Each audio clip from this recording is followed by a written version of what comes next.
of the Restoration Today podcast. Today I'm joined by two gentlemen who have something new and interesting and kind of cool going on in the industry. I'm excited to be one of the first conversations, I think, that Mike Ovens and Zach Heern, the co-founders of AFOR, are having. So AFOR is the American Federation of Restorers. Both of these gentlemen are in Florida, but they're working on starting up something that's going to be kind of a nationwide movement and something a little bit different in the industry. So I'm going to let them talk all about it today, share all about what AFOR is about. There's been a press release on the CNR website, which you can check out if you want to find out more. And there's links to their website and things like that. But Mike and Zach, thank you very much for joining me. I know that you are both, you both have experience in the restoration industry, and this has been something that's been going through your minds for a long time. It's finally coming to fruition. So I am going to toss it over to you, whoever wants to take it first, to introduce yourselves and share a little bit of your backgrounds in the industry. I think it's important to, kind of frame our opinions on the things we're about to speak about and the things that we are speaking about publicly. These are our beliefs of Zach and I's. They're not an opinion, and they're not being used to be polarizing. They're not being used to, gain some attention or any of these other things. I mean, these are things that, we're living professionally. We both have businesses in and around the insurance industry. So quite frankly, the fact that we're doing this is really not a great business decision for us, but we believe to our cores that the things that we are talking about need to be addressed. And, I think people are talking about it, but there's not a lot of people taking action on these things. And both Zach and I are in a place now in our lives where we've, personally take some of those steps to, kind of concrete our beliefs as far as just in the world. And, we're both at a point where we're ready to do that professionally. So that's what this is. This isn't an opinion. It's our perspectives, so things that we say, they may be polarizing to some people, but they're not opinions. I mean, they're 100% our beliefs, and we are, the things that we believe in, we're going to fight on that hill every day for. So, and we both believe firmly that, it's worth fighting for. So. Sure.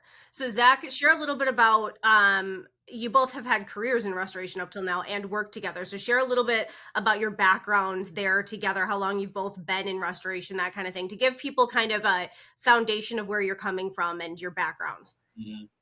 Yeah, so for me, I have an interesting background. I was actually going to be a weatherman in school, and I think like a lot of people kind of fell into the property damage restoration industry. So about 7 years ago, worked at a DKI company for 5 years, basically as the marketing person, doing business development, going to like Violan trainings. I know all the great folks over there, going to conferences.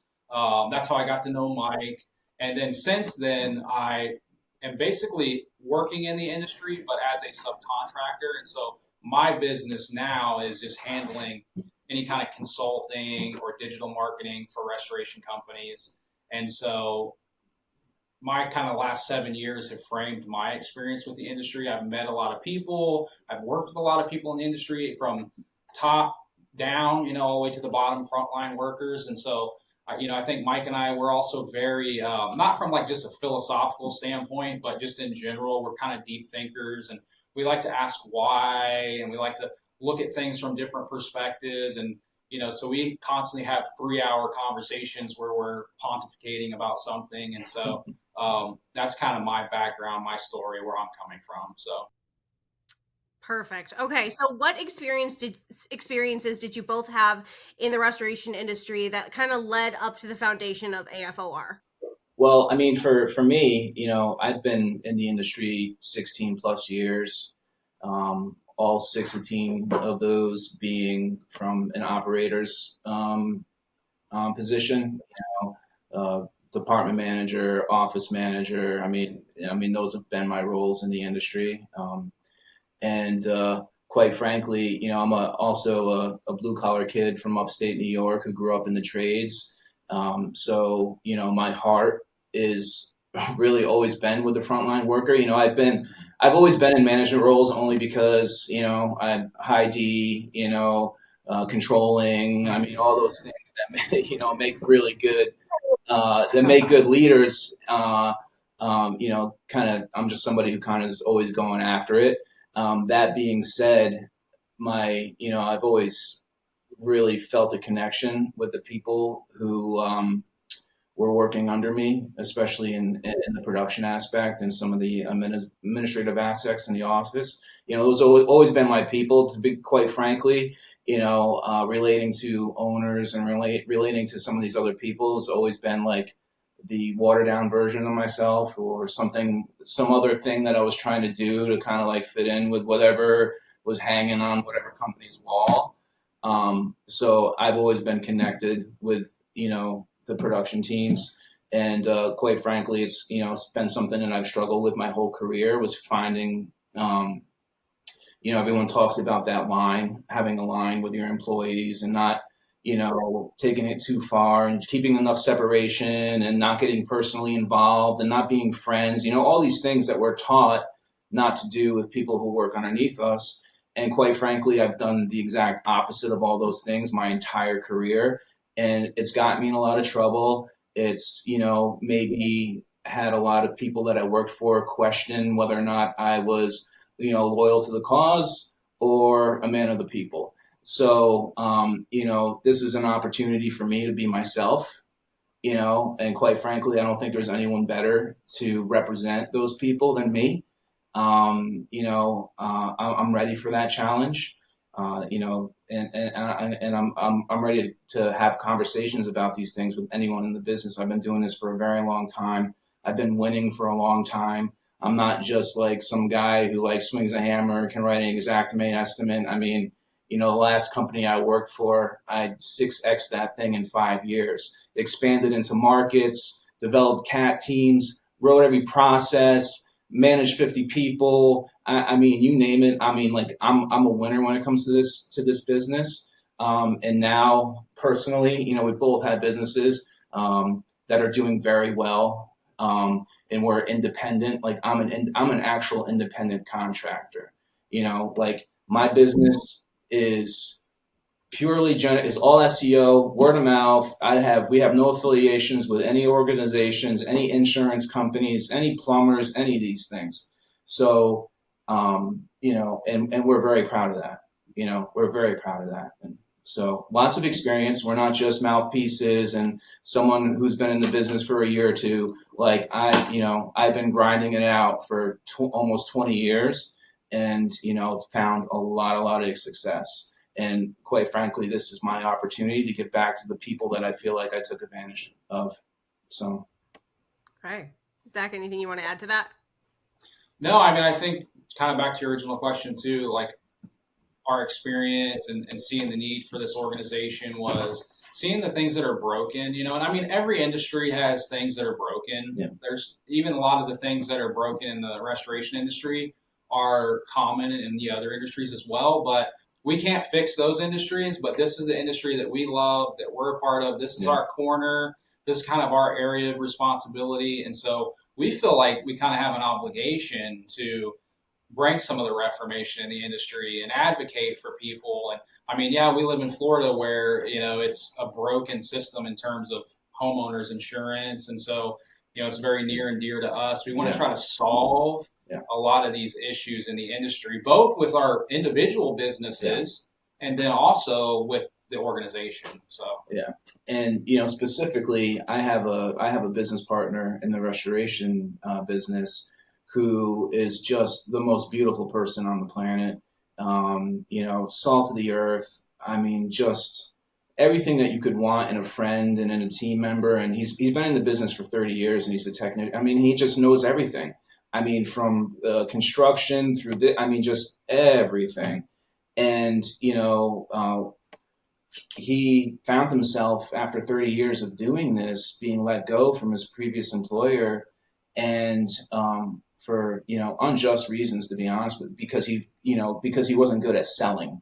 Right. And this is like one of my biggest beefs right now is like, and I think a big problem in the industry is we're taking all these people, our young people, and even the guys that have been in it for a while, and that, look at this as a real craft and a real trade, and we're undervaluing that because we're becoming an industry of sales and marketing instead of a service and construction business. So we're taking the people who are actually doing the work out in the field and taking pride, enjoying those things and getting good at those things. And we're like, no, you need to learn how to sell.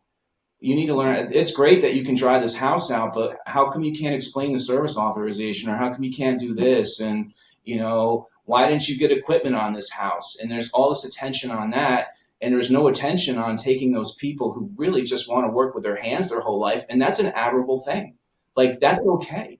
And we have a need for that. I feel like most of the problems right now, the state of Florida just issued that, past 10 years before last year, $50 billion has been paid to claimants in the state of Florida. Okay.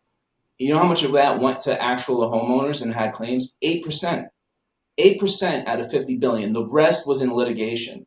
Okay, so when I look at that, and like Zach said before, like, we can't change the whole industry, but if you take that small window where the first responder shows up and that person is like, doesn't understand what they're doing, they don't understand like how deductibles work and what's covered and what's not covered, and even if they do understand those things, we're pushing, contractors are pushing, hey, let's dance around this issue. Let's get equipment on the house and let's get this bill. So, and then and we know that, and then the insurance company is denying the claim. Okay. And then they owe us a bunch of money. So then they hire an attorney and they're fighting the insurance company or leaning their house, and all, just a big percentage of all this stuff that's happening is happening just because of that little thing. And if we can make a change there, I mean, it would be profound. It would be profound.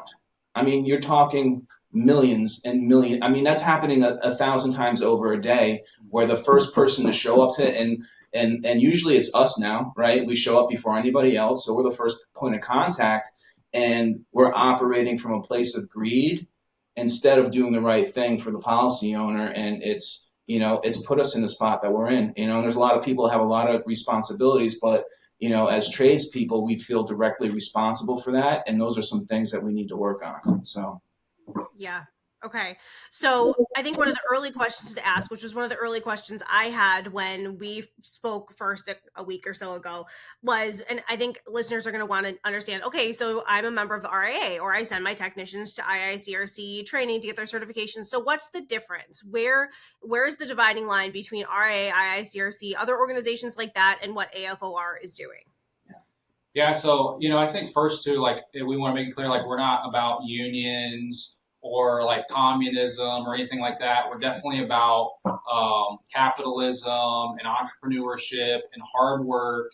And so, that's the basis of the organization. But, I think sacrifice. Sacrifice. That's the biggest one, because that is everything in this business. If you're not willing to sacrifice your personal life and, some of your freedoms, that's what it takes to work in this industry. So, I mean, that's the biggest one. So, sorry, I didn't interrupt. No, you're good. Yeah. So, I mean, like most of the other organizations are kind of geared, like the RIA, for example, which is a great organization. It's not a knock on them at all. I'm thankful for what they're trying to do and accomplish. And I think they have their kind of area of expertise, but it's really geared more for the ownership and executive level people in the industry. Whereas our sort of hole that we're trying to fill is really with the frontline staff. So coordinators, technicians, technician assistants that make up probably 90+% of the actual workforce in the industry. They don't really have a voice. They don't really have the greatest training. Again, IICRC is also this great organization. I love how it's tried to set the standard in the industry and provide training. But unfortunately, because a lot of what we do is insurance work, we have to, as contractors, basically cater to whatever they feel like the standard is. It actually makes it hard to follow the standard of proper dry out and everything like that, because it's not cost efficient for the insurance company. And so the other thing was some owners or some people just look at it like checking a box as far as getting an IICRC certification, where it's like, all right, I got this piece of paper. But then if you actually put them in a house They show up, they have to dry it out. They may not even really know what they're doing. And on the flip side of that, you could have someone that's been in the industry 15 years that doesn't necessarily have a certification, but is an expert in the business. And so I think we're really just trying to fill those gaps and those holes in the industry. And then, anybody's welcome into the organization, whether you are an owner or whoever. If you buy into our mission, great. But we are primarily focusing on the frontline people. Yeah.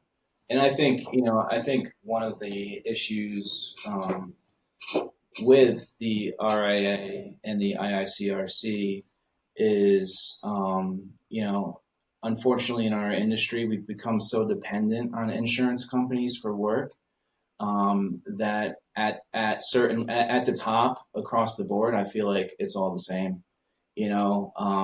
I feel like as contractors, we tiptoe around, carriers, and we have conventions all year long, and we hang out together. And, quite frankly, most of us probably have very different, well, actually, in those settings, probably everyone has the same opinion, but no one's really speaking the truth, right? We're all just kind of pretending that, carriers aren't pilfering our insurance here in the state of Florida, and that's real. That's what's happening. And you can't talk about those things at certain levels. And I think that's also another thing where we come in is, no, we're going to push back on that stuff. If it's not right, I don't care if, an insurance company likes me, I really don't. I'm not getting any work from them. And quite frankly, I don't want to do their work.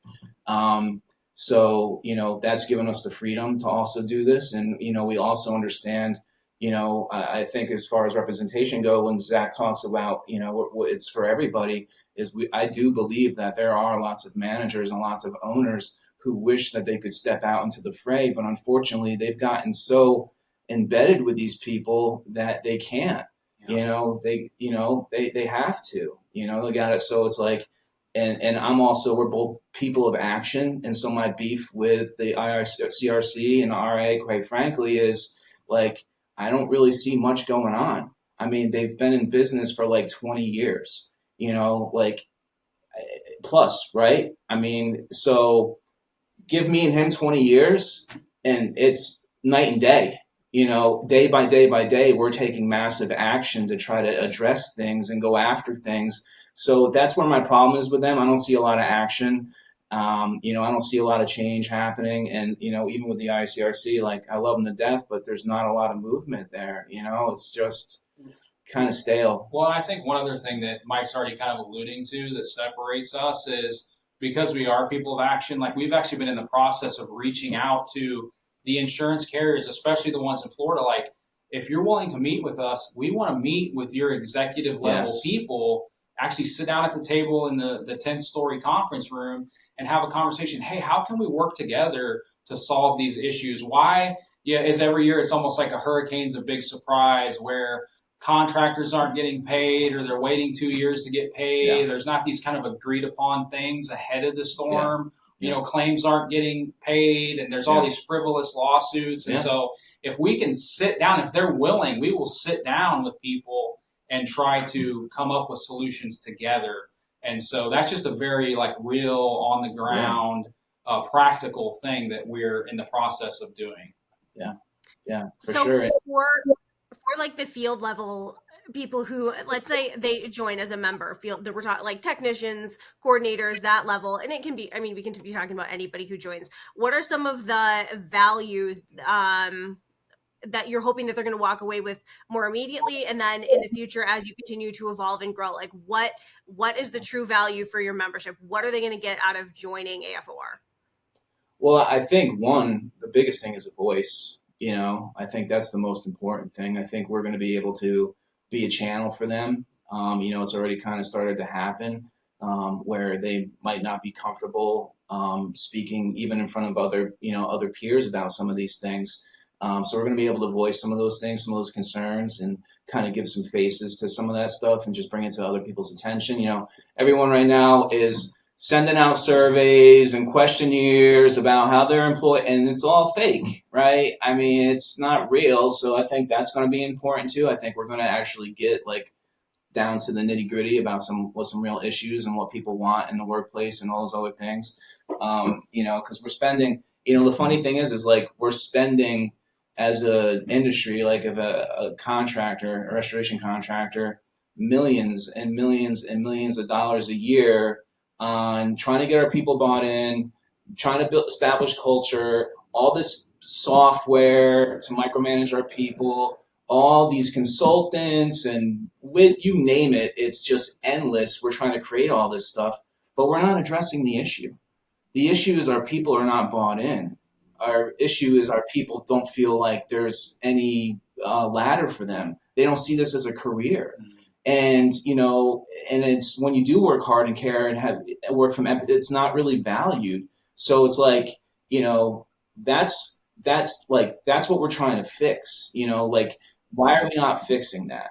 Okay. Yeah, let's figure out what people actually want. Okay. And let's get these people bought in. Like if our ultimate goal is to, we both live here in the state of Florida. So if we can contribute to, not just people in the industry, but the people who live here in the state, we both are homeowners and we would love to pay a little less on our insurance premiums. So like, we feel like we can have an impact on that. And even if it's $100 a year or $200, whatever it looks like, we feel like we can have impact. And we're going to take action to try to fix that. Yeah, and I think part of it too is people like really understanding their why when they come in the industry. Because like me, a lot of people fall into the industry. They're in it for 6 months, a year. It's a technician or an admin person, and they're kind of looking outside the industry like, oh, I don't really see the long play here. I can't imagine myself being in this for 30 years. Yeah. They don't really have pride in it like you see in the other trades. Like electricians are like people that do CrossFit, man. Like they can't talk to people without saying, hey, I'm an electrician and I belong to the IBEW, and because it's a skilled trade. And the reality is restoration is as much as or even more of a skilled trade than electric. 100%. And so it's just a matter of putting some meat to that so people come into this industry with pride. They see it as a career thing. There is a progression where you go from being an apprentice to a journeyman and then to a master, and there's different pay that's got to be earned, pay increases with that. We're not going to just say, oh, because you have this training level, you automatically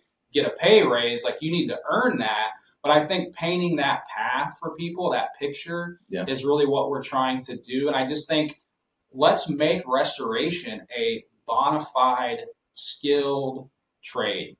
Yeah, and the biggest thing for me too is teaching these people, coaching these people accountability, right? Taking self-accountability for themselves, right? Because what Zach just said, it took a year. I wanted to be I was a custom home builder. I was a general contractor before I got into this. I wanted to do that. When I got into this business, I was like, I'm going to do this for a little while, make a little money, and then like I'm out of here, right? So it took years for me to come to the realization that this is going to be my career. And the second that I did that, everything else changed drastically. Because I wasn't looking for people to like educate me and like provide training. Like I was investing in myself, and I probably, left this, and I say left the industry, leaving working for other people at the top, and it all came from me. It all came from me, continuing to educate myself, continuing to be passionate about these things, continuing to learn, right? Because I could see a path. I could see a path of where this was going. And I just don't feel like we're doing a very good job doing that, and it's like, again, to touch on the money that, because I'm an operator at heart, right? So, margin is important to me. Okay. And if I think about the operating expense that it takes to manage our people, all these like, project managers and all these guys, it's like, all that money, if you had production teams that were bought in and could see, like, it would be a drastic change for everyone's business. All this money that they're spending would go away if you could just figure out how to get your people bought in, and I think what it's going to take is you got to be a part of it. There's a giant separation between the, workforce and the executives and managers in this industry, right? And I think like what we're really trying to do is just bring that full circle, like if you want to have influence over your workforce, like be a part of it. Be a part of it. That's how you get influence. It's hard to gain influence over people in trenches from an ivory tower. It just doesn't work. And I really think that that's what's happening. And there's no real good channels to bring all those people together. There's not even discussions. It's like taboo. And we're making it worse because anyone who does push back, right, is terminated, and then they end up being held to some non-compete or whatever, and then they can't work. It's just like we're doing the opposite. We're spending all this money trying to figure out culture, right, and there's no real action, right? If the majority of our industry is these types of people with these types of thinking, like a majority of our efforts should be trying to cultivate a relationship with them, right? Instead of like talking to each other about what books we're reading. Like, that's what I'm saying. Like, when I talk about action with some of these organizations, like everyone's trying and everyone's, I think, bought in, but I just don't think they know how to package it, And like I said, I think it's also people are scared to go step out into the fray a little bit too. So, I think it's easy. I think it's going to be easy. We'll see. So talk about the advocacy piece a little bit before we wrap it up. You kind of hinted to it a little bit in your last answers, but talk about that. That's something that you talk about on your website. It's kind of part of your value prop and advocating, especially for these frontline workers and that level. So what does that mean? Who are you advocating for? What are you doing? Who's involved in that? What does that mean? Yes.